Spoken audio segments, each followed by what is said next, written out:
Hello दोस्तों, आप लोगों का मेरे इस यूट्यूब चैनल पर स्वागत है। आज की इस वीडियो के माध्यम से आज हम बात करेंगे एलएलबी फिफ्थ सेमेस्टर एग्जामिनेशन दिसंबर 2021 जो दिसंबर माह में 2000 पेपर होना था, उसकी तारीख को कोरोना की वजह से आगे बढ़ा दिया गया था।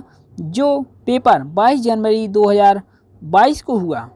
दोस्तों, आज का सब्जेक्ट है कॉपीराइट एक्ट।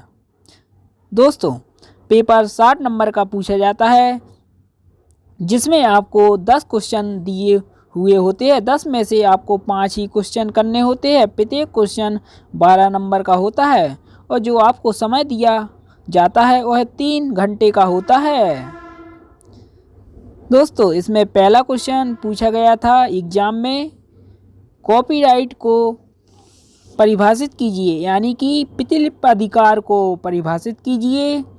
प्रतिलिपि अधिकार की विषय वस्तु क्या है? दोस्तों, विषय वस्तु में कॉपीराइट एक्ट की धारा 13 के बारे में लिखना था, जो बात करती है कॉपीराइट की विषय वस्तु के बारे में। अगला क्वेश्चन दोस्तों एग्जाम में पूछा गया था, प्रतिलिपि अधिकार के ऐतिहासिक उद्भव एवं विकास समझाइए। अगला क्वेश्चन तीसरा जो पूछा गया था एग्जाम में, प्रतिलिपि अधिकार अधिनियम 1957 के अधीन स्वामी के आर्थिक अधिकारों की विवेचना कीजिए। दोस्तों, इसमें आपको कॉपीराइट एक्ट 1957 की धारा 17 से लेकर 21 तक लिखना था। दोस्तों, अगला क्वेश्चन पूछा गया था चौथा, किसी कार्य का लेखक उसके कार्य के लिए प्रथम स्वामी यानी कि प्रथम प्रतिलिपि अधिकारी होता है। क्या इसके कोई अपवाद है? विवेचना कीजिए। दोस्तों, कॉपीराइट के प्रथम स्वामी को कॉपीराइट एक्ट की धारा 17 में परिभाषित किया गया है, जो आपको इस क्वेश्चन में धारा 17 को लिखना था और इसके अपवाद भी लिखने थे। अगला क्वेश्चन पूछा गया था पांचवा, प्रतिलिपि अधिकार विचार में नहीं विचारों की अभिव्यक्ति में है। इस कथन की विवेचना दृष्टांतों सहित कीजिए। दोस्तों, इसके बाद छठवां क्वेश्चन एग्जाम में पूछा गया था, निम्न पर संक्षिप्त में टिप्पणी लिखिए। इसमें पहला था प्रतिलिपि अधिकार का उल्लंघन।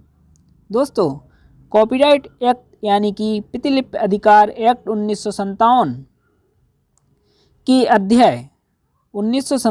अध्याय 11 में कॉपीराइट के उल्लंघन के बारे में बताया गया है। इसमें आपको धारा लिखनी थी 51, 52। दूसरा पूछा गया था कॉपीराइट यानी कि प्रतिलिपि अधिकार की अवधि। इसमें धारा 22 से लेकर 29 तक आपको इस क्वेश्चन में लिखना था। दोस्तों, इस अध्याय है 5 जो बात करता है प्रतिलिपि अधिकार की अवधि के बारे में।